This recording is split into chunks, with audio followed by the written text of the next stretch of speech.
Good morning. My name is Katherine Horstman. I am mum of 3 boys and a nutritional therapist.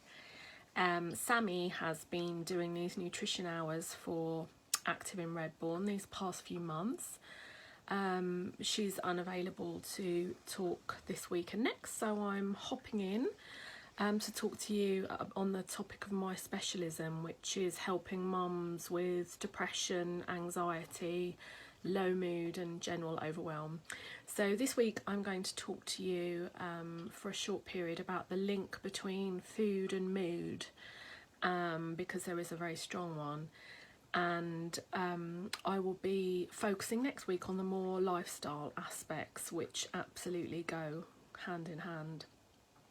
Please put any questions you may have in the chat box as we go along, and I will address all of these as we finish. I'll be online until midday to answer any questions you may have. I've also summarised this talk, so you don't need to remember it all, in a PDF that you can find on my website under the free downloads section. That's www.katherinehorstman.com. I'll put that in the chat box too, so you don't need to worry about the spelling of my tricky surname.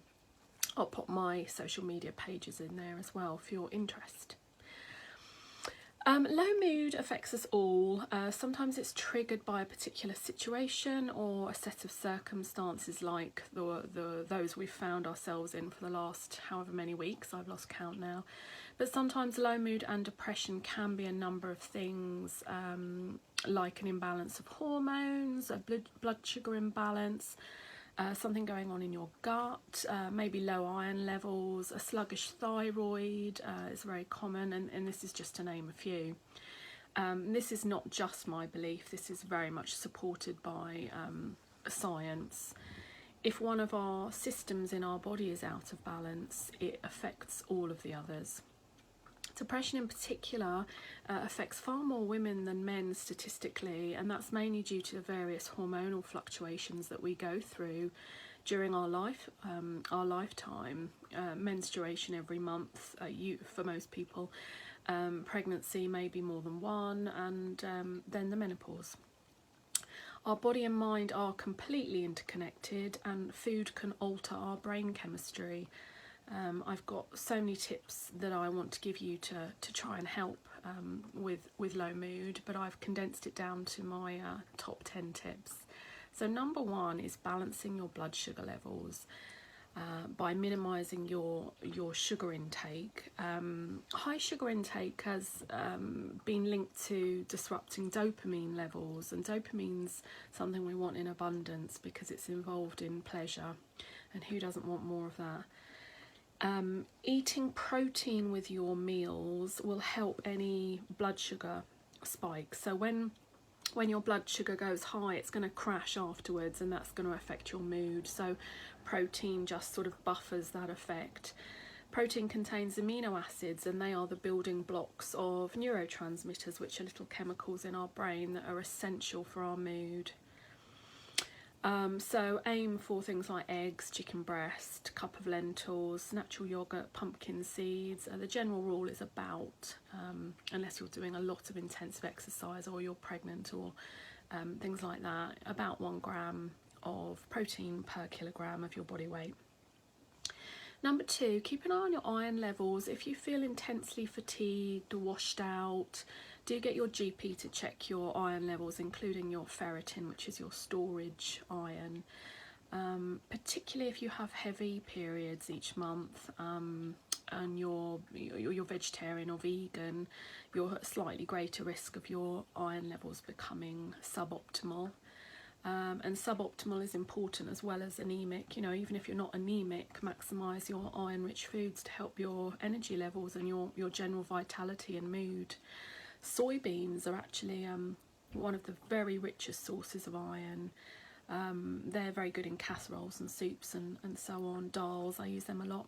Also lentils, spinach, sesame seeds, beef liver, apricots and oysters. Number 3, boost tryptophan-rich foods. We need various essential amino acids because we need them from diet because the body doesn't produce them.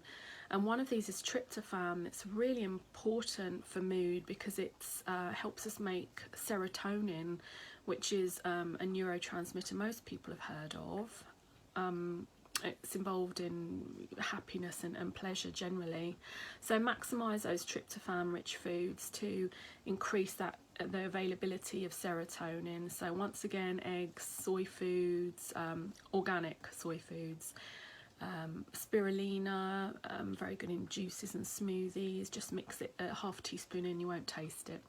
Cheese, seeds, beans, pulses, red meat. It's often the usual suspects you'll notice as we go through here. Number 4, eat healthy fats. Hopefully the fat makes you fat myth has been dispelled. Our brain is largely made up of fat, and it's very important to make our hormones as well. Studies have shown that omega-3 levels, which is an essential fatty acid, is often lower in those who experience depression, and as such, people boosting their omega-3 intake often helps with mood issues. So small oily fish twice a week is a great idea. We say twice a week just to minimise the toxicity exposure that you can also get with fish these days with our oceans, unfortunately. So smaller fish that don't feed on other fish, so they eat algae instead, so their toxin exposure is more limited. So sardines, mackerel, anchovies, salmon, herring, and tinned is pretty fine actually. The quality is not really compromised greatly.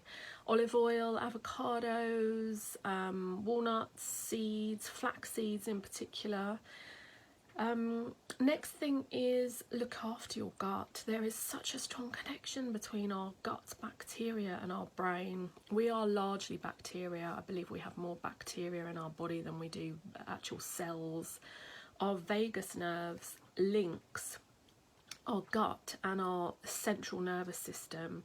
There is a bi-directional constant communication going on. So we want to optimise the good bacteria, which means maximising those prebiotic and probiotic foods, and we want to discourage the bad bacteria. So we want to go easy on the sugar, the processed foods, the alcohol, the limiting the sugar, all these things we all know, but it's another thing doing it, isn't it? Some of the neurotransmitters, particularly serotonin, are produced in the gut more than in the brain actually, so any kind of dysbiosis hinders that. By dysbiosis we mean flatulence, constipation, diarrhea, bloating. That feeling of discomfort in your tummy might suggest there's something going on there. So focus on the foods that will really promote diversity. Your gut loves diversity. So these prebiotic, probiotic foods, but as well as the fermented foods, which we call the 3 Ks, kefir, kombucha and kimchi. So variety is really key when it comes to the gut. Number 6, eat a Mediterranean style diet. The sheer number and size of very credible studies on the Mediterranean style diet and its link to boosting mental health is quite overwhelming. And as such, it's something I always recommend to clients. It's very anti-inflammatory in nature. It's high in healthy fats, fruit, vegetables, low in refined carbohydrates, red meat, processed meats. So all the sorts of things that we're aiming for as general, generic, sensible advice. So up your vegetables, your fruits, pulses, nuts, seeds, fish, chicken, eggs. Challenge yourself. If you're having 3 portions of veggies a day, just try and get to at least 5. And if you find it really hard to sit and eat them, pop them in a smoothie, a couple of handfuls of spinach, half an avocado in, and then you're meeting more of your daily requirements. Number 7, focus on choline-rich foods. Choline is really important for cognitive function, in particular memory, but also anxiety.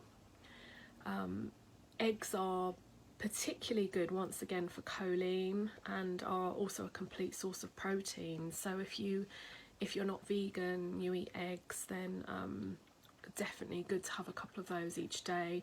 Beef, soybeans again, chicken, shiitake mushrooms.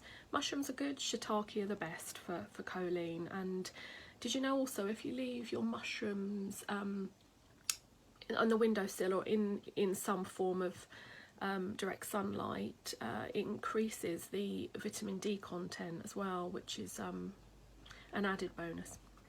Number 8, support hormone imbalance. Dark green leafy vegetables are high in folate and B vitamins, and so are cruciferous vegetables. Cruciferous vegetables, are amazing for hormonal balance. Cruciferous vegetables contain a compound that help us get rid of excess estrogen from our body. So things like kale, cabbage, watercress, broccoli, cauliflower. Get as much in your diet as you possibly can. And also to support good hormonal balance, foods that are high in fibre, beans, pulses, lentils, dark green leafy vegetables are amazing. And they have the added benefit of preventing any kind of constipation. Often in clinic, our main priority is getting clients' bowels moving. It's incredibly important, because then you're excreting the used and excess hormones from your body. You're not recycling them, which is not something that we want to happen. Number 9, cut down, or cut out ideally, but at least cut down foods that are more inflammatory in their nature. So serotonin levels have been found to be impacted by elevated inflammation in the body, and many studies have shown that there are higher inflammatory levels, markers if you like, in people suffering from poor mental health, depression. So replace your processed, any kind of shop bought food and takeaways which are high in saturated fats and sugars, salts, preservatives, with home cooked food wherever possible. Even if this isn't possible every night, just to make it the majority of the time will really help. And if you're experiencing any sort of IBS type symptoms, irritable bowel syndrome, so any of those symptoms I said before, maybe gas, pain in your tummy, bloating, that if you're experiencing any of them, just pay attention to what sort of foods are triggering that reaction, so you can identify any food allergies or intolerances, and then work on eliminating them from your diet, at least temporarily, because then that will reduce the amount of inflammation, once again, that your body is subjected to. And finally, vitamin D, apart from its absolute plethora of benefits, particularly for the immune system, which is particularly important at the moment, and many other bodily systems, vitamin D levels can significantly improve depression. Think about supplementing, particularly in winter months. Get at least 30 minutes of natural sunlight every day, or weather permitting, obviously in this country anyway. And eat vitamin D rich foods as well. So same suspects again: salmon, sardines, eggs, shiitake mushrooms. They're the best for vitamin D content. So I really hope that's been helpful. Just as a reminder, I've put all of these tips into a document on my website, which I've put in the chat box, katherinehorseman.com. Or if you feel that you'd like any support with anything, please do drop me a line. And I really hope this has been helpful. Please feel free to put any questions in the chat box now, and I will come back to you. Have a good day.